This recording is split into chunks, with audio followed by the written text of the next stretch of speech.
ከብዙ ጊዜ በፊት ዓለም ሁሉ በታላቁ ጎርፍ ከጠፋች በኋላ በሁሉም ስፍራ የሚገኙ ሰዎች አንድ ቋንቋ ይናገሩ ነበር። ለመኖር ምቹ የሆነ ሰናዖር ተብሎ የሚጠራ ጥሩ ስፍራን አገኙ። ሁሉም ሰው ቅርብ ለቅርብ እርስ በእርሳቸው በቀላሉ እንደሚገናኙ እንደ አንድ ትልቅ ቤተሰብ አብረው ይኖሩ ነበር። አንድ ቀን አንድ ትልቅ ሐሳብ መጣላቸው። ኑ ለእኛ ከተማና ራሱ ወደ ሰማይ የሚደርስ ግንብ እንሥራ ብለው በደስታ ለመሥራት ወሰኑ። በድንጋይ ፈንታ ጡብ ለማያዠም ቅጥራን ተጠቀሙ። ሁሉም በአንድነት ይሠሩ ነበር። ጡብ ይቀባበሉና በቅጥራን ያይዙት ነበር። ወደ ሰማይ ስለሚደርሰው ግንብ እያሰቡ ይደሰቱ ነበር።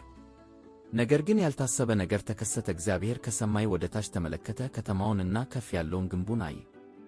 እግዚአብሔርም እንዲህ አለ፣ ሁሉም አንድ ቋንቋ ብቻ ይናገራሉ፣ ይህን ትልቅ ሥራ በአንድነት ይሠራሉ። ይህን ማድረግ ከቻሉ ማናቸውንም ነገር ማድረግ እንችላለን ብለው ያስባሉ። አንዳንድ ነገሮች በእግዚአብሔር ፍቃድ ብቻ እንደሚደረጉ ይረሳሉ አለ።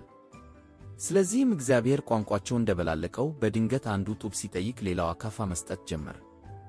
አንደኛው መቆፈሪያ ሲጠይቅ ሌላው ደግሞ ውሃ በዕቃ ይሰጠው ነበር። ማንም ሰው የሚፈልገውን አላገኘም። ንግግራቸው እንቆቅልሽ ሆነ። እርስ በእርሳቸው ግራ ከመጋባታቸው የተነሳ አብረው መሥራት አልቻሉም። ስለዚህም ልባቸው አዘነ። ወደ ሰማይ ይደርሳል ብለው የጀመሩትን ግንብ ሳይጨርሱት አቆሙ። ምክንያቱም እርስ በእርሳቸው መግባባት ስላልቻሉ መለያየት ጀመሩ። ተመሳሳይ ቋንቋ የሚናገሩ ሰዎች አንድ ላይ በመሆን የራሳቸውን ወገን መሠረቱ። እነዚህ ወገኖች ወደ ተለያዩ አካባቢዎች ተጓዙ። አዲስ መኖሪያ ቦታዎችን አግኝተው ተቀመጡ። ያ ትልቅ ቤተሰብ ወደ ዓለም ሁሉ ተበተነ። እያንዳንዱም ወገን የራሱን አዲስ ቋንቋ መናገር ጀመረ። ከባቢሎን የወጡት ወገኖች ከዚህ ቀደም ማንም ኖሮ ወደማያውቅበት ስፍራ ተጓዙ። እያንዳንዱ ወገን አዳዲስ ተራራ፣ ወንዝ እና በዛፎች የተሞላ ጫካዎችን አግኝተው ተቀመጡ። ከዚህ በፊት የሚያውቁትን ዕውቀት በመጠቀም አዳዲስ ቤቶችን ሠሩ። አሁን ግን የሚያደርጉትም ሁሉ የሚያደርጉት በሥርዓት ነበር። ዓለም በተለያዩ ቋንቋዎች ተሞልታ ነበር። እያንዳንዱ ቋንቋ እንደሌላው ቆንጆና ውስብስብ ነበር።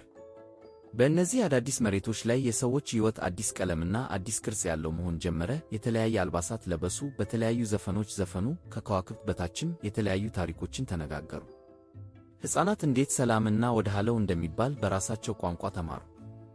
ከመሬትና ከእንስሳት ተማሩ። ወቅቶችን በራሳቸው መንገድ አከበሩ። በመጨረሻም የባቢሎን ግንብ ታሪክ ምን ያህል ኃይላችን የተወሰነ እንደሆነ እና እግዚአብሔር ከእኛ ማስተዋል በላይ የሆነ ዕቅድ እንዳለው ያስተምረናል። እግዚአብሔር ሁላችንንም በተለያዩ ቋንቋዎችና በተለያዩ ዘዴዎች የምንኖር ሰዎች አድርጎናል። ዓለምንም ተወዳጅና አስደሳች ቦታ አደረጋት። እግዚአብሔር የሚወደውን ነገር እርስ በእርሳችን ተነጋግረን ስንግባባ ሕንፃ ብቻ ሳይሆን እግዚአብሔር የሚደሰትበትን ወዳጅነት መገንባት እንችላለን።